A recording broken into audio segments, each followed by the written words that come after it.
here I'm going to be giving you an overview of public policy landscape. So essentially there are 4 pillars, and I would say public policy is an ocean, but broadly every role, not every, let me put it that this way, most roles in public policy can be sort of classified under one of these 4 pillars. And these 4 pillars are research and design, advocacy, implementation, oversight. Okay. Now, as some of you already on the call would know, when you come to me or Jigyasu, the first question, and you tell us that you want to make a career in public policy. The first question we ask from you guys is, okay, what in public policy do you want to do, right? Because like I said, public policy is a really big, diverse field, and it is important for you to take a focused approach, right? And for that, you should know that there are these 4 pillars, and you should sort of be able to make your thoughts around, okay, under which pillar would you like to build or develop your career in, or under which pillar is more sort of in line with your interests, your career interests, your qualifications, your strengths, your weaknesses, and accordingly you would like to see roles in the market. Okay. So research and design, as the name suggests, it involves research, it involves public policy design.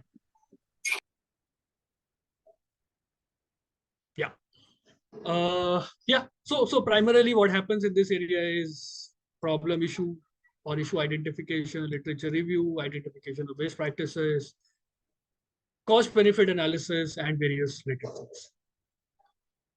Then comes advocacy. Advocacy, guys, is very different from research. Okay, advocacy is more about synthesizing what has already been researched and making content or interacting with actual stakeholders, doing advocacy and influencing policy outcomes. Then implementation. Again, implementation is different from advocacy and research, right? Implementation is more about working in the grassroots, working with grassroots organization, translating policy into action, building capacity, coordinating amongst various players or stakeholders, and doing all of these things. So it's essentially about working on the ground, right? Then is oversight. Again, oversight, very different from research, advocacy, or implementation. Oversight is more about, okay, someone is implementing it, but I need to provide some oversight. Essentially, most of you on the call must have heard about monitoring and evaluation. I have spent 3 or 4 years of my career doing monitoring and evaluation. So monitoring and evaluation is essentially, what we say as oversight. It is about, collecting timely data, putting in systems in place to monitor program implementation, doing evaluations at the end just to figure out how the implementation is going on. Are there any changes needed? Mid-year, end-year, reporting and communication to various stakeholders. Okay, so these are like the pillars. Now here I'm sort of presenting the stakeholders, right? So again, it's a pretty straightforward thing. There are 3 stakeholders in any sort of public policy domain. One is government, which we call as Sarkar. Second is Samaj, which we may call as beneficiaries or not-for-profits. And third is the for-profit organizations. Everyone plays their own roles within the pillars, which I've sort of described on the last slide. But then essentially these pillars and these players together form the public policy space. Okay, research. Again, everything is very sort of, apparent or clear from the name itself. So research in public policy, as I've already said, involves, getting into the details of the things, figuring out what would work out, what would not work out, doing literature reviews, or talking to people, various other things. But then essentially, because it involves a lot of money and effort, government plays a key role here. Okay. So government has access to specialized expertise, resources, talent, and data. Especially these days in India, data has become really scarce. So, it is not very easily available, but government has, mines of data available. Like I said, transactional data, administrative data, where my expertise lie, that is available with the government. It's not available in the open public domain.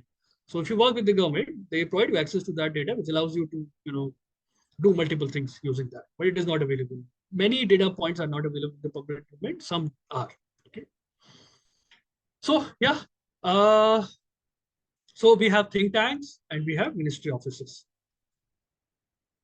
Then we have private sector. Okay. Private sector plays a big role in research, but primarily it is the private not-for-profit sector, not private for-profit sector. So research is the domain of private not-for-profit sector. They play a major role for obvious reasons.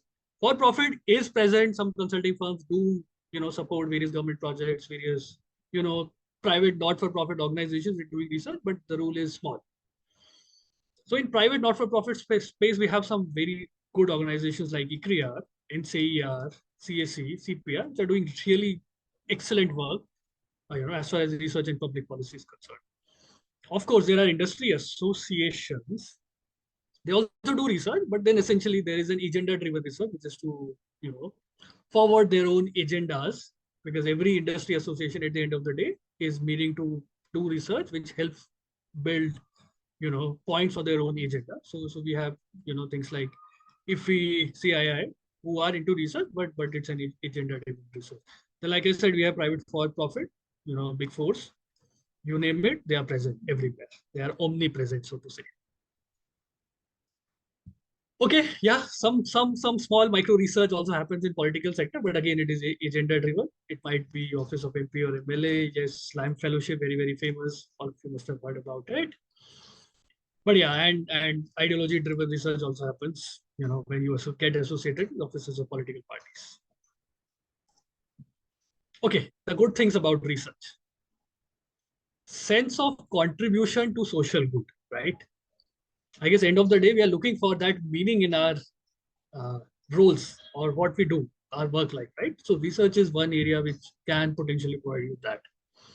Second, it is intellectually challenging. Obviously, it is research, so it's got to be intellectually challenging, right?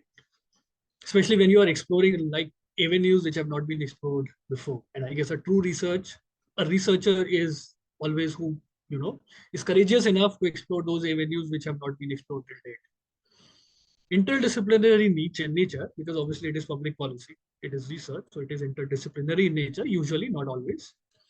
Continuous learning, as you are exploring avenues which have not been explored before, it is a learning, right? It is like you're sitting in a school, every day you open up your laptop or you open up a journal or research paper, something new comes in front of you. And sorry, career stability. Generally, research careers are considered to be stable as compared to other for-profit careers, right? Because research is into not-for-profit or government, so relatively stable careers, but slow careers. Okay, drawbacks. Again, like I said at the start of this webinar, these are subjective, right? For some, these might be drawbacks, for others, these might not be, right? So take it in that spirit. No on-ground implementation, right? You do research, you publish journals, you publish an article in journals or periodicals, you publish research papers, and that's about it, right? What happens next is beyond your control, or in case anything happens. Like I said, very slow pace of change, right? Needs a lot of patience, same reasons. Resource constraints, again, same reasons, because it is primarily not for profit or government who's working in these areas. So resource constraint issues sometimes arise, if not usually. Policy and political uncertainty, if it is a government funded thing, obviously, you can't say things at the end of the day, which goes against the, I would say, leanings of the current government. If they are not open to receiving things which are against their leanings or thinkings, then it might create some problems. Public policy advocacy. Again, fairly straightforward, as the name says, it is advocacy. There are many players, both in the not-for-profit and the for-profit space. In not-for-profit space, primarily industry associations. Obvious reasons, they want to, forward their own agenda. That is why they do research, and that is why they do advocacy. Civil society organizations, they do advocacy, but for, interest of, people at the grassroots. For example, ADR, Association for Democratic Reforms. I'm sure many of you on the call UPSC aspirants have heard about this very good, very, effective organization. Then think tanks. Think tanks also do research, but do advocacy. Not all, but some do. For example, Center for Science and Environment. They are into, science environment related research. So once they do it, take up certain project, they come up with certain findings. They also do advocacy about that. Then for profit. Again, advocacy space for profit is also very, very big, guys. And there are a lot of big players like Google, Facebook, Ola operating in this space, they pay a lot of money to put forward their, to basically advocate on their behalf, do PR on their behalf, stuff like that. There are professional PR firms as well, and again, consulting firms. They are omnipresent, so they are also into advocacy. Okay, good things. Mostly, but not always, mission-driven work. There are caveats to everything. Okay, so do not take it in a very straightforward or on the face manner. Dynamic and fast-paced environment, because obviously you are talking to multiple stakeholders, you are doing PR, advocacy, etc. Communication. So the environment is very dynamic, very fast-paced. Things can change within a minute, or things can change within a night. Avenues for creative problem solving, not always, but there are avenues for creative problem solving. And yes, I guess one of the reasons why people get into advocacy is that there are excellent opportunities for building networks and partnerships. Drawbacks. Here also there might be limited influence on immediate policy outcomes. You might be doing advocacy communication around certain things with all stakeholders, but then you might realize that okay, despite you spending 2 months, 3 months, things are not moving. Second point, complex to navigate bureaucracy. That's always the case. When you work directly with bureaucracy, you will face, or you will come across a lot of challenges. Some days will be really frustrating for you. Some days will be like easy going, but yeah, it is challenging to navigate bureaucracy. That is why bureaucracy in India is called as bureaucracy, right? So there are good reasons for that. I myself spent 5 years of my life dealing with bureaucracy, both at central government level and state government level. And I can speak from my experience. Things are not always easy. I won't say not always difficult, but they are not always easy. Yeah, policy and political uncertainties every day in whatever you do within the public policy space. Okay, implementation. Obviously, government would play a big role. We have ministry officers, we have officers on special duty, private secretaries, and why I'm mentioning these two bullets is these are the avenues where people like you and me can be part of government and be part of their implementation agent. Obviously, if you are not able, so yes, UPSC civil services, if we qualify that, is one avenue, and I guess the preferred one for all of us. It was the preferred one for myself, also for Jigyasu. But if you are not able to do that, these are other avenues to work within the system and work with the same stakeholders and do almost the same, not exactly the same, but almost the same work.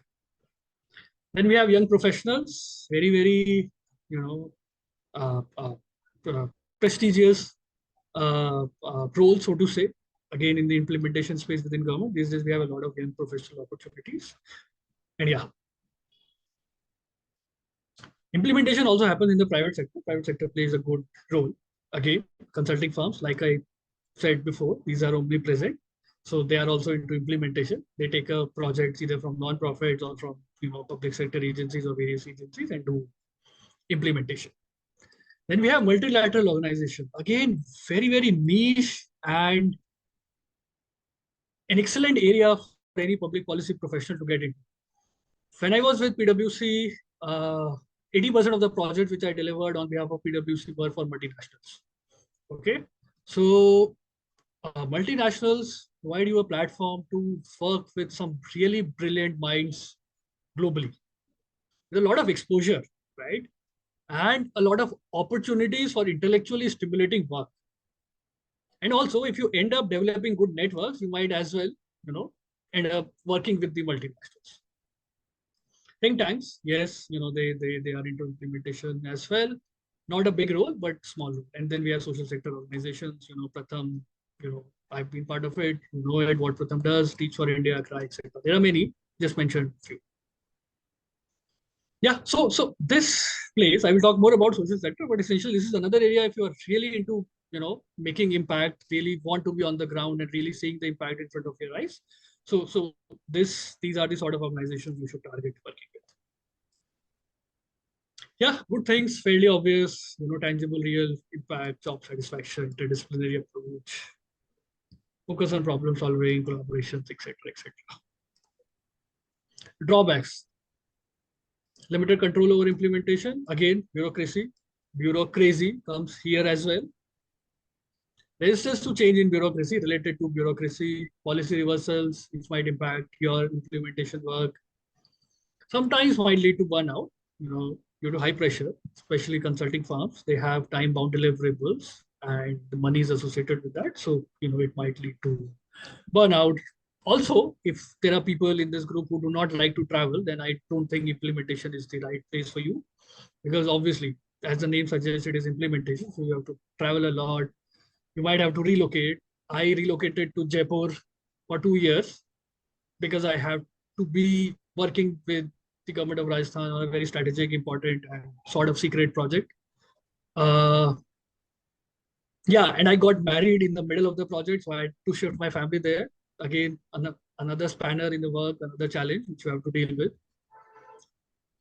When I was with Pratham, I used to travel like every month, sometimes more than once, and I ended up covering like 12 plus, I would say, states in India in a span of 1 year.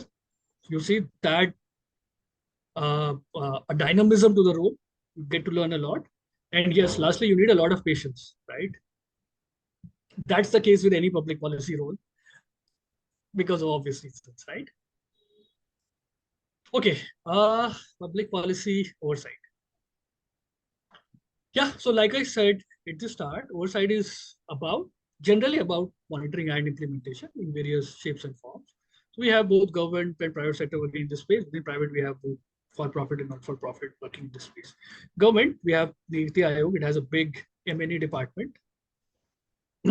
I once appeared for interview as a consultant with Niti Aayog for its M&E role. I got through it, but I chose not to join it for various reasons. Maybe I can write a note about it sometime later.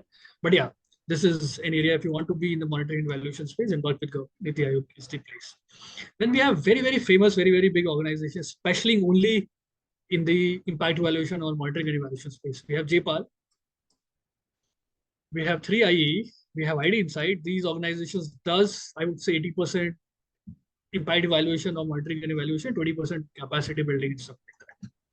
And we have civil society organizations working on the ground, ADR, Oxfam, they are also do oversight, etc. Cool. Good things about oversight.